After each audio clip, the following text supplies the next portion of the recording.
Topic है alkane.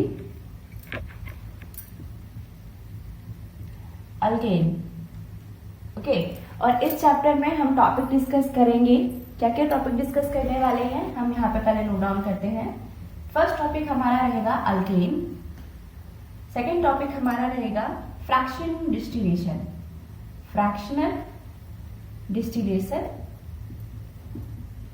Distillation of petroleum. Okay, third topic हमारा रहेगा सिंथेटिक पेट्रोलियम। सिंथेटिक पेट्रोलियम के दो इंपॉर्टेंट प्रोसेस के बारे में हम पढ़ेंगे। पहला है हमारा बर्जेस प्रोसेस, दूसरा है हमारा Fischer Tropsch process. Okay, fourth topic है हमारा octane number. Fifth topic is cetane number. Sixth topic is physical property of alkane. इसके फिजिकल प्रॉपर्टी पे बात करेंगे हम, physical properties of alkane. Seven topic spectral property of alkane. Properties of alkane. Method of preparation of alkane. Alkane किस किस method से बनता है उस मेथड पे हम थोड़ा सा डिस्कस करेंगे, और ये इस चैप्टर का बहुत इंपॉर्टेंट टॉपिक रहेगा। Method of preparation of alkane. Ninth topic is preparation of cycloalkane. इसके मेथड पे भी हम बात करेंगे। Method of preparation of साइक्लोअल्केन।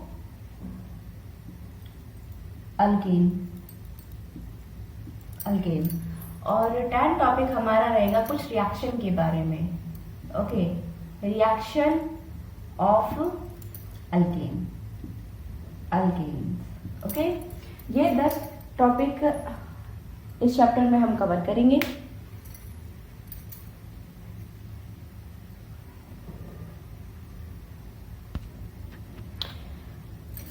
तो पहले टॉपिक पे हम बात करते हैं alkane.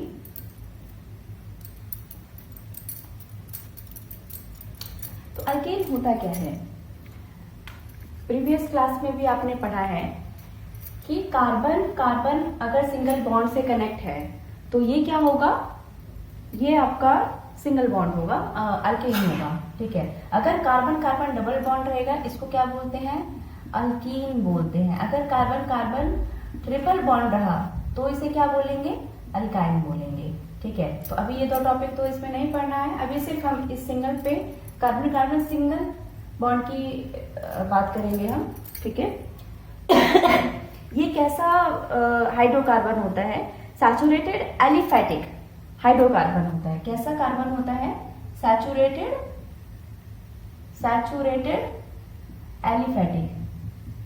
Aliphatic hydrocarbon. Okay, contain carbon single bond. Okay, और इसकी जो इसका जनरल फॉर्मूला क्या होता है? इसका जनरल फॉर्मूला होता है CnH2n+2।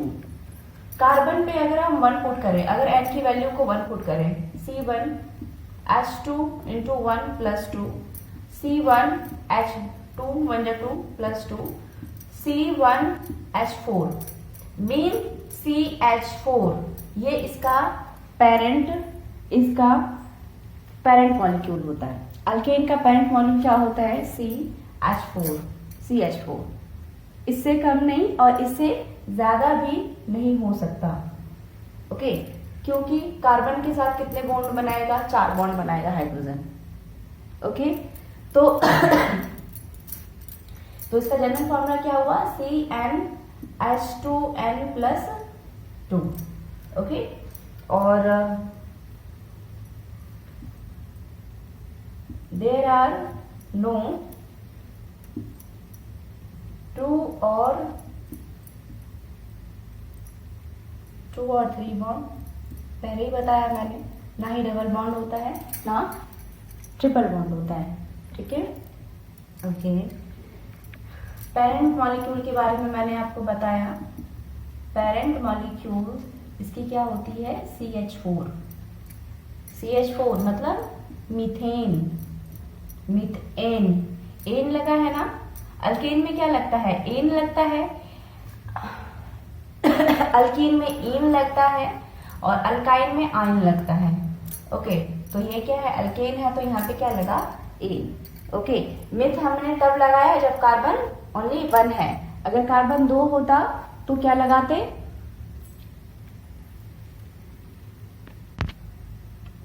पेरेंट मॉलिक्यूल है हमारा मीथेन। कार्बन अगर डबल हो जाए, 2 कार्बन आ गया तो ये क्या होगा, इथेन। इथेन 3 कार्बन आ जाए तो क्या बनेगा, प्रोपेन। प्रोपेन 7 कार्बन आ जाए तो क्या बनेगा, हेप्टेन। ओके, इस तरीके से करना है। अल्केन के बारे में इसकी एक लिमिटेशन है। लिमिटेशन क्या है कि ये असाइक्लिक नहीं होगा। Limitation being that the molecule is acyclic, is saturated and hydrocarbon, है ना, इज ए हाइड्रोकार्बन। क्या है, असाइक्लिक और सैचुरेटेड, सैचुरेटेड ही रहेगा।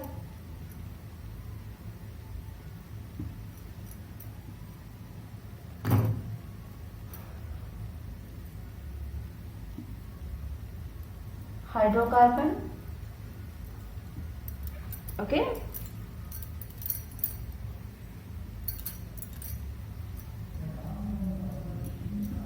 Alkane are not very reactive, okay, and alkane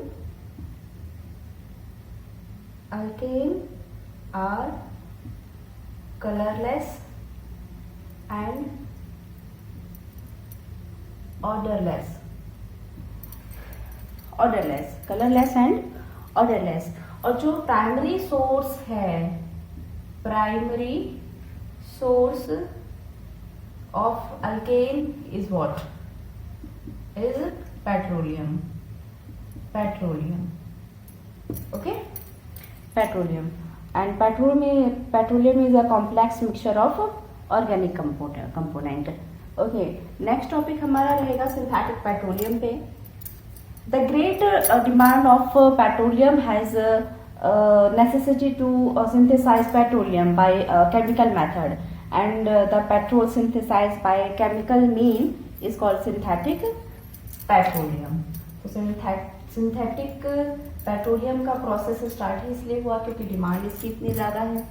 तो सिंथेटिक पेट्रोलियम के बारे में, सिंथेटिक पेट्रोलियम के 2 प्रोसेस के बारे में पढ़ेंगे। मेनली ये दो प्रोसेस बहुत इंपॉर्टेंट है एग्जाम पॉइंट ऑफ व्यू से भी। पहला प्रोसेस हमारा क्या है, बर्जियस प्रोसेस। दूसरा है फिशर-ट्रॉप प्रोसेस। ओके, तो 1 बाय 1 इन दोनों के बारे में देखते हैं। डायग्राम के साथ समझने की कोशिश करेंगे। पेट्रोलियम, ओके, तो फर्स्ट प्रोसेस के बारे में हम पढ़ते हैं। ये है हमारा फिशर-ट्रॉप प्रोसेस। इस प्रोसेस में क्या होता है, जो रॉ मटेरियल यूज होती है, कैटलिस्ट यूज होता है इसका,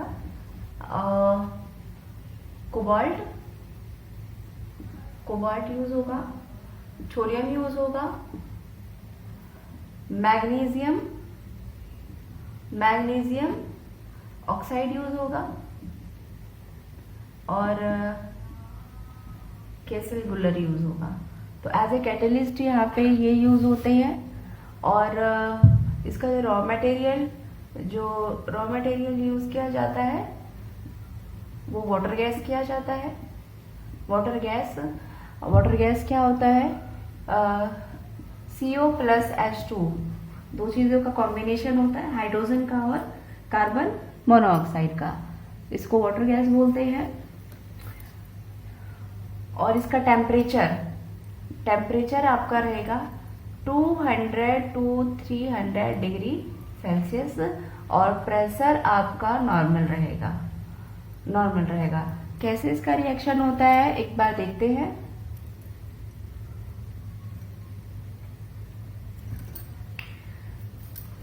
यहाँ पे 4 चैम्बर रहता है। फर्स्ट चैम्बर, ये आपका सेकेंड चैम्बर, यहाँ पे आपका कंप्रेसर रहेगा,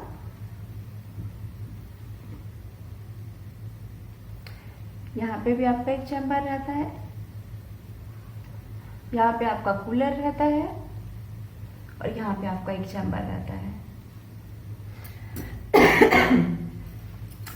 इन दोनों चैम्बर का काम होता है वाटर गैस की प्यूरिफिकेशन का करना, ठीक है। तो इन दोनों का काम क्या है? Purification of water gas that is CO plus H2। Okay, इसमें आयरन ऑक्साइड रहता है। इस चैम्बर में क्या रहेगा? आयरन ऑक्साइड का फॉर्मूला Fe2O3 और Fe2O3 इसमें कार्बन वाटर गैस में मिक्स होके इसमें जो इनऑर्गेनिक सल्फर को रिमूव करने का काम करता है। ओके, इस चैम्बर में आपका क्या रहेगा? आयरन ऑक्साइड के साथ साथ iron oxide plus sodium carbonate,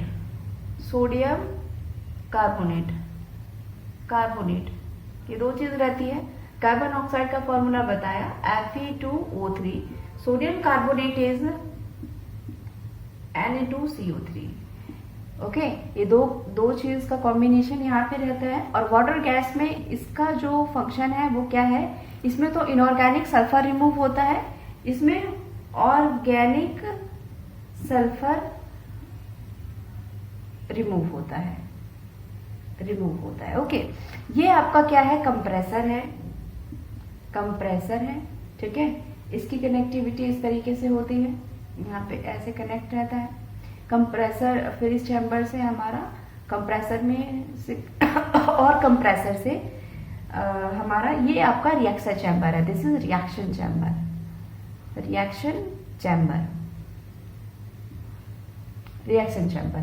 सारे रिएक्शन इसी चैम्बर में होते हैं। इसमें कैटलिस्ट प्रेजेंट होता है। कैटलिस्ट अभी बताया, कैटलिस्ट कौन कौन सा कैटलिस्ट होता है? कोबाल्ट होगा, थोरियम होगा और मैग्नीशियम ऑक्साइड होगा और कैसल गुलर,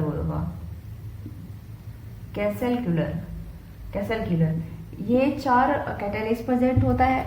और यहाँ से प्यूरिफाई होके वाटर गैस कंप्रेसर से सप्लाई होते हुए डायरेक्ट रिएक्शन चैम्बर में आता है। रिएक्शन चैम्बर के बाद इस रिएक्शन चैम्बर का टेम्परेचर बहुत हाई होता है, अबाउट 200 to 300 डिग्री सेल्सियस के पास का इसका टेम्परेचर होता है, जिसके वजह से जो अल्केन है, जितना हाइड्रोकार्बन है, वो वेपर फेज में आ जाता है। तो वेपर फेज होने की वजह से ये पास होता है यहाँ कूलर में, ठीक है। यहाँ पे कूलर इस शेप में होता है ना, इस शेप में।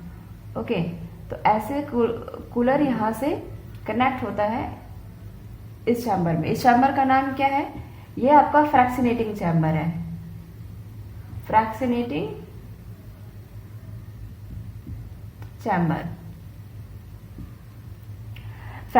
चैम्बर यहाँ पे सारा वेपर फेज में हमारा हाइड्रोकार्बन जाता है। यहाँ पे कूलर में वो ठंडा होने की वजह से, टेम्परेचर कम होने की वजह से ये लिक्विड में कन्वर्ट कर देता है वेपर को, और सारा लिक्विड हमारा फ्रैक्शनेटिंग चैम्बर में जाता है। और फ्रैक्शनेटिंग चैम्बर में डिफरेंट पोर्शन पे इसके डिफरेंट टेम्परेचर को मेंटेन किया जाता है, और उसके साथ हमारा फिर यहाँ से हम क्या निकाल पाते हैं, इसका पेट्रोल निकाल पाते हैं। ओके, पेट्रोल निकालते हैं, ठीक है। तो यहाँ पे हमारा जो प्रोडक्ट ऐसे आया, वाटर गैस हमारा इन होता है और पेट्रोल हमारा आउट होता है। फिर हम उसका प्यूरिफिकेशन करके और हम उसे डेली लाइफ में, डेली यूजेस में उसका यूज करते हैं। तो सेकेंड प्रोसेस, ये फर्स्ट प्रोसेस बताया मैंने, और इसका रिएक्शन क्या होता है, रिएक्शन चैम्बर में इसका रिएक्शन भी नोट डाउन करते हैं। इसका रिएक्शन मैं यहाँ लिख देती हूँ। इसका रिएक्शन है NCO प्लस 2NH2 रिएक्ट होके क्या बना, CnH2n। अच्छा, कभी कभी यहाँ पे अनसैचुरेटेड हाइड्रोकार्बन भी बनता है, जैसे अल्कीन भी बनता है, तो ये वही है CnH2n only. CnH2n is the general formula of unsaturated hydrocarbon. Okay, so plus NH2O. Okay, and कभी कभी ये बनता है, okay, plus 1H2. This is the reaction of Fischer-Tropsch process of reaction chamber. Okay, so CnH2n plus 2. This is alkane and this is alkene. Okay, तो unsaturated hydrocarbon भी बनता है, तो प्लस NH2O। ये आपका रिएक्शन हो गया फिशर-ट्रॉप प्रोसेस का। नेक्स्ट टॉपिक हमारा रहेगा बर्जेस प्रोसेस के बारे में। Our next topic is Burgess process.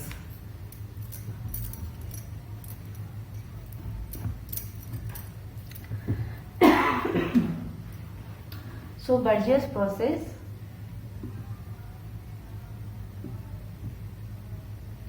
देखिए, बर्जेस प्रोसेस में क्या होता है, जो रॉ मटेरियल होती है, रॉ मटेरियल कोल होता है, कोयला, ओके, और जो कैटलिस्ट यूज करते हैं हम, वो यूज करते हैं टीन का, this is SN, okay, and okay, tin as a catalyst use करते हैं, और इसका जो टेम्परेचर होता है 450 डिग्री सेल्सियस होता है। प्रेशर आपका 200 to 250 एटॉमिक प्रेशर रहेगा, ओके, सॉरी एटमॉस्फेरिक प्रेशर रहेगा। और इसमें भी इसका डायग्राम कैसे बनाते हैं ये देखो, ये आपका एक चैम्बर रहता है, एक चैम्बर आपका ये रहेगा, ओके, और यहाँ पे आपका कूलर रहता है, और ये आपका फ्रैक्शनेटिंग चैम्बर रहता है, ओके। तो ये आपका क्या है, मिक्सिंग चैम्बर। यहाँ पे इस तरीके से ये कनेक्ट रहता है, और यहाँ से हम इसमें hydrogen gas H2 hydrogen gas supply करते हैं। और इस मिक्सिंग चैम्बर में हमारा कोल का मिक्सचर रहता है, प्लस कैटलिस्ट रहता है जैसे टीन, और हैवी ऑयल, ये तीन चीज का मिक्सचर होता है यहाँ पे। और कोल जिसमें पूरा का पूरा क्या है, कार्बन है, और यहाँ पे हाइड्रोजन गैस हम प्रोवाइड कराते हैं, सप्लाई कराते हैं। तो ये हाइड्रोजन और कार्बन मिलके इस चैम्बर में क्या बनाता है, हाइड्रोकार्बन बनाता है, that is reaction chamber. This is reaction chamber, mixing chamber, reaction chamber. ये है हमारा कूलर, और ये है फ्रैक्शनेटिंग चैम्बर। फ्रैक्शनेटिंग चैम्बर में क्या होता है, नीचे से ये टावर की तरह होता है, टावर, और नीचे से इसका टेम्परेचर बहुत गर्म होता है और ऊपर से टेम्परेचर बहुत ठंडा होता है। तो यहाँ पे हमारा क्या बन के आया इस रिएक्शन चैम्बर में, C+H2 मिक्स होके क्या बना, मिक्सचर ऑफ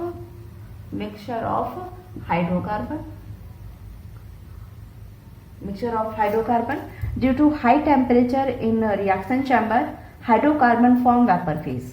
बहुत ज्यादा टेम्परेचर होने की वजह से जो हाइड्रोकार्बन है वो वेपर फेज में होता है, इसीलिए इसको हम कूलर में सप्लाई करते हैं। कूलर का काम क्या होता है, कूलर का काम ये होता है कि हाइड्रोकार्बन को ठंडा करना, जो गैस फेज में है, ठंडा होने की वजह से ये क्या हो जाएगा, लिक्विड फेज में आ जाएगा, और लिक्विड फेज को हम दोबारा किस में ट्रांसफर कर देते हैं, फ्रैक्शनेटिंग चैम्बर में। जैसा कि बताया ये टावर की तरह रहता है, और ऊपर का जो पोर्शन रहता है इसका बहुत ठंडा होता है एज कंपैरिजन इसका नीचे का पोर्शन के। ओके, तो इसका नीचे का पोर्शन अराउंड 300 डिग्री सेल्सियस के अराउंड रहता है, और ऊपर का 54 डिग्री के अराउंड इसका टेम्परेचर रहता है।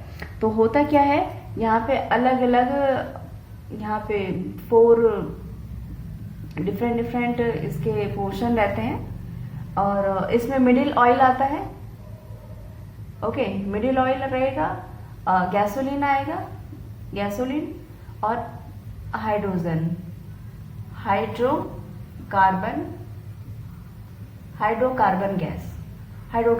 गैस आएगा, मिडिल ऑयल आएगा। मिडिल